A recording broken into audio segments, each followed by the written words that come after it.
जब सुने के होई भोजपुरी गाना बस बजे के चाही गाना।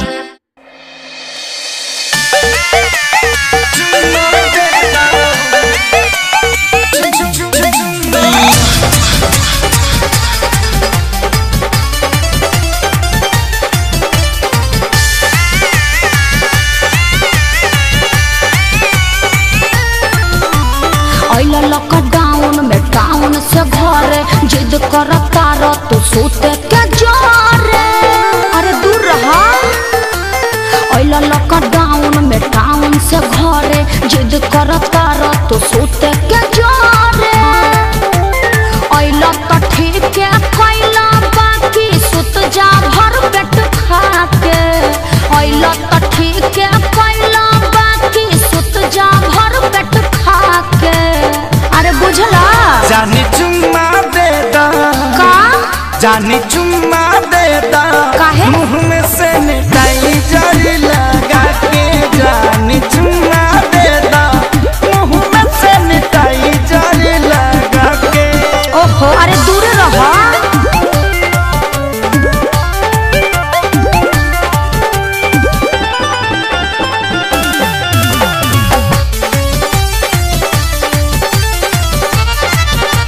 मिलल तनी छुट्टी आनी कसहु लुका के। अच्छा कटा करल आधा पेटा खा के।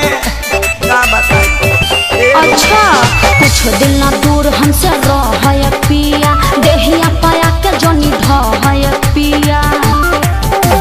पता बा हमारा काहे खातिर आइल बड़ो गुत्ता के। पता बा हमारा काहे खातिर आइल बड़ो गुत्ता के। जौन सोचत बड़ा ना होई। जानी चुम्मा दे दा चुप रहा। जानी चुम्मा दे दा ना मनवा सैनिटाइजर लगा के। जानी चुम्मा दे दा मुँह में सैनिटाइजर लगा के। और जीत कहे पहले बड़ा।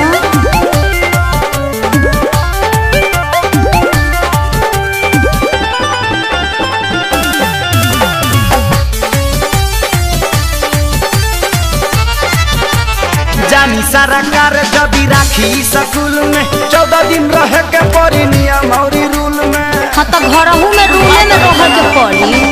मन बना बात तो खेसारी पछतैब अपने तो जैब संगे घर भर ले जैब। समझ में आइल। पवन धनंजय सोनू विकास रहायो भी डरा के।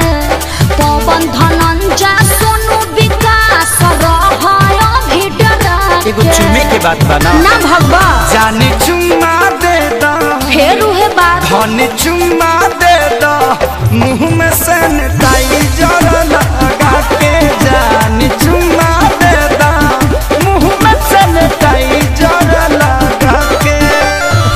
लॉकडाउन में टाउन से घरे जिद करता रह तू सोते के जोरे। तो ठीक है कैला बाकी सुत जा भर पेट खा के। तो ठीक है कैला बाकी सुत जा भर पेट खा के। अरे बुझला जानी चुम्मा दे दा का जानी चुम्मा दे दा काहे मुँह में सैनिटाइजर लगा के। जानी चुम्मा दे दा मुँह में सैनिटाइजर लगा के। चुपचाप घर में बंद रहो ना तो मुखिया जी के फोन कर दे अभी टांग ले जाइए।